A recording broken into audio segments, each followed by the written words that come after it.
ഹേ every one, ഞാൻ ഈ recently ഇൻസ്റ്റയിൽ ഒരു പോൾ ക്വസ്റ്റ്യൻ പോലെ ഒന്നിട്ടിട്ടുണ്ടായിരുന്നു. എന്ത് ടൈപ്പ് ഓഫ് വീഡിയോ ആണ് ഇനി നിങ്ങൾ യൂട്യൂബിൽ കാണാൻ ആഗ്രഹിക്കുന്നത് എന്നുള്ളതിനെ പറ്റിയിട്ട്. അപ്പം മെജോറിറ്റി ആൾക്കാരും ഡേ ഇൻ മൈ ലൈഫാണ് പറഞ്ഞത്. പക്ഷെ അത് എടുക്കാൻ ഇനി സമയമുണ്ട്. നമുക്കിപ്പം പുതിയൊരു വർഷം എന്നുള്ള രീതിയിൽ ഈ വീഡിയോയിലോട്ടൊക്കെ തിരിച്ചു വരുമ്പോഴത്തേക്ക് എനിക്ക് തോന്നുന്നു ഏറ്റവും കൂടുതൽ അനിവാര്യമായിട്ടുള്ളത് 2024 പറ്റിയിട്ടും ഇനി ഈ 2025 റെസൊല്യൂഷൻസിനെ പറ്റിയിട്ടുമൊക്കെ പറയുന്നതായിരിക്കും കൂടുതൽ ബെറ്റർ എന്ന് തോന്നി. അപ്പോൾ 2024 എൻ്റെ ഒരു ജേർണി എന്ന് പറയുന്നത് ആദ്യം തന്നെ വൻ ഫ്ലോപ്പായിരുന്നു. അതായത് എനിക്കൊരു ഹെൽത്ത് ഇഷ്യൂ ഉണ്ടായിരുന്നു. അതിനെ സംബന്ധിച്ച് ഞാൻ കുറേ നാൾ ഹോസ്പിറ്റൽ വീട് ആ ഒരു ട്രാക്കിലായിരുന്നു കുറേ കാലം. ഞാൻ എന്തൊരു ആരോഗ്യ പ്രശ്നം വന്നാലും, ആരോഗ്യ പ്രശ്നം എനിക്കായാലും എൻ്റെ ഫാമിലി ഫ്രണ്ട്സ് ആർക്ക് വന്നാലും, എന്നെ അറിയാവുന്ന ആർക്ക് വന്നാലും ഞാൻ നന്നായിട്ട് ഓവർ തിങ്ക് ചെയ്യും. എനിക്ക് ആ ഒരു ഇതിൽ നിന്ന് ഇറങ്ങി വരാൻ കുറച്ച് പാടാണ്. ഞാൻ അതിനെപ്പറ്റി തന്നെ ഇങ്ങനെ ഓവർ തിങ്ക് ചെയ്തിട്ട് അതിനെപ്പറ്റി റിസർച്ച് ചെയ്തിട്ട് ആവശ്യമുള്ളതും ഇല്ലാത്തതും എല്ലാം ഇങ്ങനെ സ്റ്റോർ ചെയ്ത് വെച്ചിട്ട് ഇരുന്ന് വിഷമിക്കും. അത് എൻ്റെ ഒരു വലിയൊരു പ്രശ്നമായിട്ട് ഞാൻ കാണുന്നൊരു കാര്യം. എനിക്ക് ഇക്കൊല്ലമെങ്കിലും അത് മാറ്റണം എന്നുള്ളൊരു ആഗ്രഹമുണ്ട്. പക്ഷെ ഞാൻ മനസ്സിലാക്കുന്നൊരു കാര്യം, ഏതൊരു ലൈഫിൻ്റെ സ്റ്റേജിലും നമുക്ക് പഠിക്കാനായിട്ട് അതിൽ കുറേ കാര്യങ്ങളുണ്ടാകും. ഇനി അങ്ങനെ ചെയ്യരുത്, അല്ലെങ്കിൽ ഇതിൽ നിന്നിട്ട് നമുക്ക് ഇത്ര കാര്യങ്ങൾ മനസ്സിലായി, അങ്ങനെയുള്ള കുറേ കാര്യങ്ങൾ അതിനകത്ത് ബാക്കി വെച്ചിട്ടുണ്ടായിരിക്കും. അപ്പം അതിൽ കുറേ ലെസൺസ് എനിക്ക് പഠിക്കാൻ പറ്റി. പിന്നെ ഒന്നെന്ന് വെച്ച് കഴിഞ്ഞാൽ, ഇതുപോലെ നമുക്ക് ചുറ്റുമുള്ളവരെ മനസ്സിലാക്കാൻ പറ്റിയൊരു ടൈമാണ്. ആരൊക്കെ കൂടെ ഉണ്ടാവും, ആരൊക്കെ ഏതൊക്കെ രീതിയിൽ എന്തൊക്കെ പ്രതികരണങ്ങൾ പറയും. നമുക്ക് എല്ലാ കാലത്തും മിക്സ്ഡ് ഇമോഷൻസ് ആയിരിക്കും ഉണ്ടായിരിക്കാം. കുറച്ച് കാലം നല്ലതാണെങ്കിൽ കുറച്ച് കാലം മോശപ്പെട്ടുണ്ടായിരിക്കും. കുറച്ച് സ്ട്രഗിൾസ്, ചാലഞ്ചസ്, അതുപോലെ തന്നെ സന്തോഷമുള്ള മൊമെൻറ്റ്സും ഒക്കെ ലൈഫിലുണ്ടാകും. എന്നെ സംബന്ധിച്ചിടത്തോളം 2024 എന്ന് പറയുന്നത് ഇതിൻ്റെ രണ്ടിൻ്റെയും നടുക്കായിട്ടുള്ളൊരു ടൈമായിരുന്നു. രണ്ടാമത്തെ കാര്യം എൻ്റെ സ്റ്റഡീസായിരുന്നു. MBA സെക്കൻഡ് സെമിസ്റ്റർ വലിയ കുഴപ്പമില്ലാണ്ട് തന്നെ പാസ്സായി. പിന്നെ എൻ്റെ ഏറ്റവും വലിയൊരു സന്തോഷം, അത് 2024 എന്നല്ല, എൻ്റെ എക്കാലത്തെ ഏറ്റവും വലിയൊരു സന്തോഷമായിട്ട് എനിക്ക് കൊണ്ടു നടക്കാൻ പറ്റുന്നൊരു വർഷവും കൂടെ ആയിരുന്നു ഇത്. കാരണം അത് വേറൊന്നുമല്ല, എന്നെ അറിയാവുന്ന എല്ലാവർക്കും അറിയാം, അത് മിഹിക കുട്ടി എൻ്റെ ലൈഫിലോട്ട് വന്നതാണ്. ഇപ്പോഴും ഞാൻ സ്റ്റോറി ഇടുമ്പോൾ പലരും, അതായത് വലിയ പരിചയമില്ലാത്ത ആൾക്കാർ എന്നോട് ചോദിക്കാറുണ്ട്, ഡെലിവറി കഴിഞ്ഞോ, കുഞ്ഞാണോ, എത്ര മന്തായി, അങ്ങനെയൊക്കെ ചോദിക്കാറുണ്ട്. പക്ഷേ ശരിക്കും അത് എൻ്റെ കുഞ്ഞല്ല, അത് എൻ്റെ സിസ്റ്ററിൻ്റെ കുഞ്ഞാണ്. പക്ഷേ അങ്ങനെ അല്ലെന്നേ ഉള്ളൂ. ശരിക്കും എനിക്കൊരു മദർഹുഡ് ഫീലും, ഞാൻ ഒരു ന്യൂ ബോണിനെ എടുക്കാൻ പഠിക്കുന്നതും, കരഞ്ഞിരിക്കുന്ന കുഞ്ഞിനെ എങ്ങനെ ആശ്വസിപ്പിക്കാം, എങ്ങനെ ഉറങ്ങാണ്ടിരുന്ന് കുഞ്ഞിനെ ഉറക്കാം എന്നൊക്കെ ഞാൻ പഠിച്ചത് അവൾ വന്നതിൽ പിന്നെയാണ്. ഞാൻ ഒരു 25ഓളം ദിവസം അവളുടെ കൂടെ ഉണ്ടായിരുന്നുള്ളൂ. അത് കഴിഞ്ഞപ്പോഴത്തേക്ക് ഞാൻ ഇങ്ങോട്ട് ദുബായിലോട്ട് മൈഗ്രേറ്റ് ചെയ്തു. അപ്പം അത് എന്നെ സംബന്ധിച്ചിടത്തോളം ആ ഒരു 25 ദിവസമാണെങ്കിൽ പോലും അത് എൻ്റെ ലൈഫിൻ്റെ തന്നെ ഏറ്റവും വലിയൊരു പാർട്ടാണ്. എനിക്കത് എപ്പോഴും ഞാൻ അത് ഓർത്തിരുന്നു. വളരെ കുറച്ച് ഫോട്ടോസും ഒക്കെ ഉണ്ടായിരുന്നുള്ളൂ. എന്നിട്ട് പോലും ആ ഫോട്ടോസൊക്കെ എനിക്കിപ്പോഴും നോക്കുമ്പോൾ എനിക്ക് എന്ന് സന്തോഷം ആ ഫോട്ടോ കാണുമ്പോൾ. അതിനകത്ത് ഞാൻ ഡെയിലി ഓരോരോ പാട്ട് വെച്ചിട്ട് ഇൻസേർട്ട് ചെയ്തിട്ട് ഇടാറുണ്ട് സ്റ്റോറിയൊക്കെ.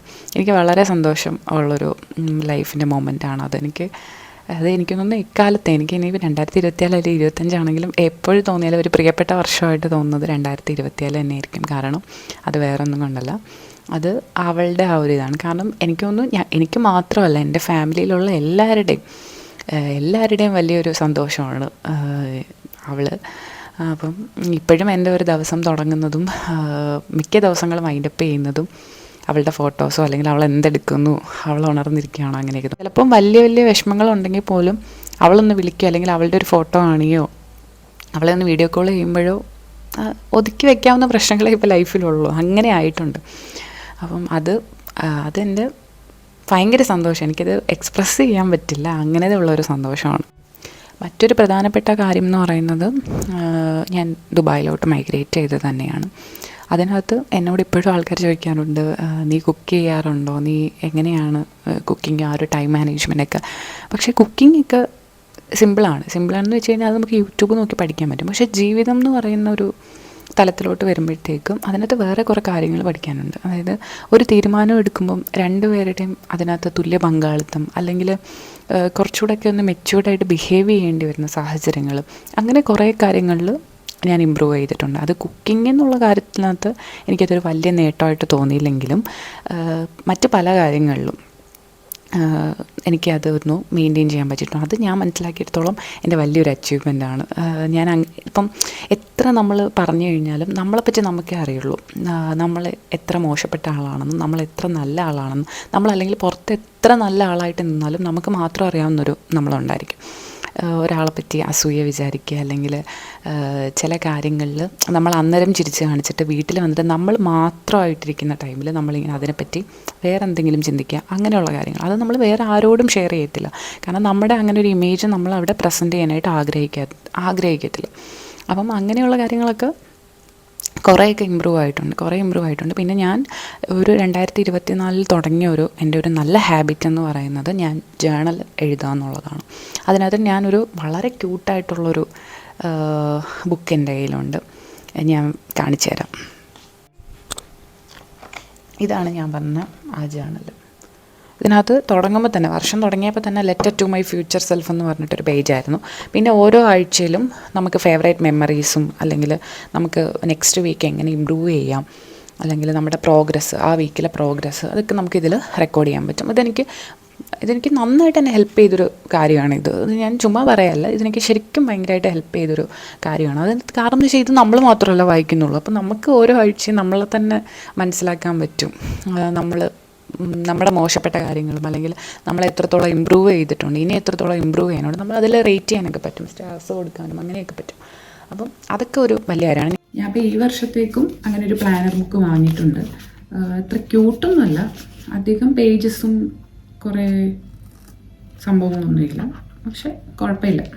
കാരണം ഞാൻ പറഞ്ഞില്ല, എന്നെ ആ ജേണിയിൽ, എന്നെ 2024 ആ ഒരു ജേണിയിൽ എനിക്ക് എന്നെ തന്നെ മനസ്സിലാക്കുക, അല്ലെ എൻ്റെ മൈൻഡുമായിട്ടൊന്ന് ഒരു കമ്മ്യൂണിക്കേഷനും ഒരു കണക്ഷനും മെയിൻറ്റെയിൻ ചെയ്യാനായിട്ട് അത് നന്നായിട്ട് ഹെൽപ്പ് ചെയ്തിട്ടുണ്ട്. അപ്പം ഇതുപോലൊന്നും എനിക്ക് ആവശ്യമായിരുന്നു. ഓക്കെ, ഞാൻ ഓൾറെഡി ഇതിനകത്ത് കുറേ കാര്യങ്ങൾ റെക്കോർഡ് ചെയ്ത് കഴിഞ്ഞു. അതായത് നമ്മുടെ ഐ എം ഗ്രേറ്റ്ഫുൾ ഫോർ അങ്ങനെ പറഞ്ഞിട്ടൊരു പേജുണ്ട്. പിന്നെ നമ്മുടെ affirmations, skills to learn, what I am എന്നൊക്കെ പറഞ്ഞിട്ട് കുറച്ച് പേജസും കാര്യങ്ങളുണ്ട്, അതൊക്കെ എഴുതണം. പിന്നെ നമ്മുടെ വിഷൻ ബോർഡുണ്ട്. വിഷൻ ബോർഡ് ഭയങ്കര ഇമ്പോർട്ടൻ്റ് ആണ്. അപ്പം അതിനകത്ത് ഞാൻ ഇപ്പോഴും, അതായത് ഞാൻ ഈ ഒരു കഴിഞ്ഞ ആഴ്ച മൊത്തത്തിൽ ഞാൻ എൻ്റെ ആ 2024 വിഷൻ ബോർഡാണ് മൊത്തത്തിലൊന്ന് അനലൈസ് ചെയ്തത്. അപ്പം നമുക്ക് കുറേ കാര്യങ്ങൾ അറിയാൻ പറ്റും. എപ്പോഴും നമ്മൾ പുറത്തൊരാളെ അല്ല നമ്മൾ ഒരു കാര്യത്തിലും വിശ്വസിപ്പിക്കേണ്ടത്. അതായത് നമുക്ക് നമ്മളെ തന്നെ ഒന്ന് മനസ്സിലാക്കേണ്ട ഒരു ടൈമുണ്ട്. ഞാനിതൊക്കെ വളരെ വൈകി അറിഞ്ഞത്. ഞാനിങ്ങനെ വന്നിട്ടൊരു മോട്ടിവേഷൻ രീതിയിലൊന്നും പറയില്ല. ഞാൻ ഈ സംഭവം വളരെ വൈകിയാണ് എൻ്റെ ലൈഫിൽ പകർത്തിയത്. അപ്പം അതുകൊണ്ടുള്ളൊരു കാര്യമാണ് ഞാൻ പറഞ്ഞത്. പിന്നെ 2025 റെസൊല്യൂഷൻസ് എന്ന് പറയാനായിട്ട് ഈ ഒരു സാധനം, ഇത് ഇപ്പം ഞാൻ പറഞ്ഞല്ലോ. അപ്പം അതിനകത്ത് തന്നെയാണ് ഞാൻ എൻ്റെ കുറേ കാര്യങ്ങൾ എഴുതാൻ പോകുന്നതും, ഞാൻ എങ്ങനെയൊക്കെ തന്നെയാണ് ഇമ്പ്രൂവ് ചെയ്യേണ്ടതെന്നുള്ളത്. പിന്നെ നേരത്തെ പറഞ്ഞ പോലെ നമുക്ക് മാത്രമേ നമ്മളെ നന്നായിട്ട് അറിയുള്ളൂ, അത് വേറെ ആർക്കും നമ്മളറിയില്ല. ഇപ്പം ഞാൻ ഈ പറയുന്ന കാര്യങ്ങളിൽ പോലും ഞാൻ എന്താണ് ഉള്ളിൽ ചിന്തിക്കുന്നതെന്ന് എനിക്ക് മാത്രമേ അറിയുള്ളൂ. കേൾക്കുന്ന ഓരോരുത്തർക്കും നിങ്ങൾ എന്താണ് ഉള്ളിൽ ചിന്തിക്കുന്നത് നിങ്ങൾക്ക് മാത്രമേ അറിയുള്ളൂ. അപ്പം അതുകൊണ്ട് തന്നെ നമ്മളെ തിരുത്താനും നിയന്ത്രിക്കാനും ഒക്കെ ഉള്ളൊരു പുസ്തകമായിട്ട് ഇതിനെ കണ്ടാൽ മതി. നമ്മളെ കൺട്രോൾ ചെയ്യുന്നൊരു കാര്യമായിട്ട് കണ്ടാൽ മതി. അത് നമുക്ക് തന്നെ വിട്ടുകൊടുക്കുക നമ്മളെ കൺട്രോൾ ചെയ്യാനുള്ളൊരു കാര്യം. അങ്ങനെ പിന്നെ ഹെൽത്തി ആയിട്ടിരിക്കുക, അത് വലിയ കാര്യമാണ്. ഹെൽത്തി ആയിട്ടിരിക്കാനുള്ള കുറേ കാര്യങ്ങൾ ഫോളോ ചെയ്യുക, നല്ല കാര്യങ്ങൾ. പിന്നെ സ്ക്രീൻ ടൈം കുറയ്ക്കണം ആസ് യൂഷ്വൽ. പിന്നെ നമുക്ക് എല്ലാ വർഷവും കുറേ കാര്യങ്ങൾ കാണുമല്ലോ. എല്ലാ വർഷവും നമ്മൾ മറ്റേ ക്ലീശേ സാധനങ്ങൾ കുറച്ച് റെസൊല്യൂഷൻസ് എടുക്കാറുണ്ടല്ലോ. അങ്ങനെ ചെറിയ ചെറിയ കാര്യങ്ങളൊക്കെ ഉണ്ട്. പിന്നെ എപ്പോഴും നമ്മൾ നല്ലതായിരിക്കണേ എന്നല്ല ആഗ്രഹിക്കത്തുള്ളൂ. നമുക്കറിയാം ലൈഫാണ്, ഓഫ് കോഴ്സ് നമുക്ക് പ്രശ്നങ്ങളും സന്തോഷങ്ങളും ഒക്കെ ഉണ്ടാകുന്നൊരു കാര്യമായിരിക്കും. അപ്പം അതിൽ നിന്നൊന്നും നമുക്ക് ഒളിച്ചോടാൻ പറ്റില്ല. അപ്പം അതിനൊക്കെ ഫേസ് ചെയ്യാന്നുള്ളതേ ഉള്ളൂ. കുറേ കാര്യങ്ങൾ പഠിക്കുക, ഓരോ കാര്യത്തിൽ നിന്നും ഓരോ കാര്യങ്ങൾ പഠിക്കുക, ഇമ്പ്രൂവ് ചെയ്യുക, അവനവനെ തന്നെ വിലയിരുത്തുക. അത് വേറെ ആർക്കും വിട്ടുകൊടുക്കാതിരിക്കുന്നതാണ് എപ്പോഴും നല്ലത്. നമ്മളെ വിലയിരുത്താൻ നമ്മൾ വേറെ ആർക്കും വിട്ടുകൊടുക്കേണ്ട കാര്യമില്ല. ഞാൻ മാറിയോ ചോദിക്കേണ്ട കാര്യമില്ല. ഒരിക്കലും അവർ തന്നെ നമ്മളോട് വന്ന് പറയുന്നൊരു ടൈം ഉണ്ടാവും. അതിലാണ് എനിക്ക് വിശ്വാസം. എൻ്റെ 2024 അങ്ങനെയായിരുന്നു. അതൊക്കെ നമ്മൾ ഏറ്റവും കൂടുതൽ നമ്മളുമായിട്ട് കണക്റ്റഡ് ആയിട്ടുള്ള ആൾക്കാരായിരിക്കും അതെപ്പോഴും ആദ്യം കണ്ടിട്ട് പറയുന്നത്. നമ്മുടെ ബെസ്റ്റ് ഫ്രണ്ടോ അല്ലെങ്കിൽ നമ്മുടെ സിസ്റ്ററോ ബ്രദറോ നമ്മുടെ പേരൻസോ പാർട്ട്ണറോ ഒക്കെ ആയിരിക്കും അത് ആദ്യം അല്ലേ. അങ്ങനെ നോക്കുകയാണെങ്കിൽ എൻ്റെ 2024 ഒരു ബെസ്റ്റ് ഇയറാണ്, വൺ ഓഫ് ദി ബെസ്റ്റ് ഇയറാണ് 2024. ഇന്നലെ ഞാൻ ഓൾറെഡി ഒരു വീഡിയോ ചെയ്തിട്ട് ഞാൻ പിന്നെ അത് ഡിലീറ്റ് ചെയ്ത് കളഞ്ഞു. എനിക്ക് അതത്ര രസമായിട്ട് തോന്നിയില്ല. നമ്മൾ വായിച്ച് പറയും പോലല്ല. ഷോർട്സൊക്കെ എടുക്കുമ്പോഴത്തേക്ക് നമുക്ക് വായിച്ച് പറയാനായിട്ടൊക്കെ പറ്റും. പക്ഷേ ഒരു ലോങ് വീഡിയോ എടുക്കുമ്പം അത് നമ്മൾ ഇരുന്ന് സംസാരിക്കുന്ന ഒരു വീഡിയോ ആകുമ്പോഴത്തേക്ക് അതിനകത്ത് ഇങ്ങനെ ഇരുന്ന് കണ്ടിന്യൂസ് ആയിട്ട് ഇങ്ങനെ പറയുമ്പോഴത്തേക്ക് അതിൻ്റേതായിട്ടുള്ള പ്രശ്നങ്ങളും ബുദ്ധിമുട്ടുകളും ഉണ്ടാകും. അപ്പോൾ 2025 ഒരുപാട് പ്രതീക്ഷകളുള്ളൊരു വർഷമാവട്ടെ, അതെല്ലാം നടക്കുന്നൊരു വർഷമായിരിക്കട്ടെ. അപ്പം എല്ലാവർക്കും ഹാപ്പി ന്യൂ ഇയർ. ബൈ.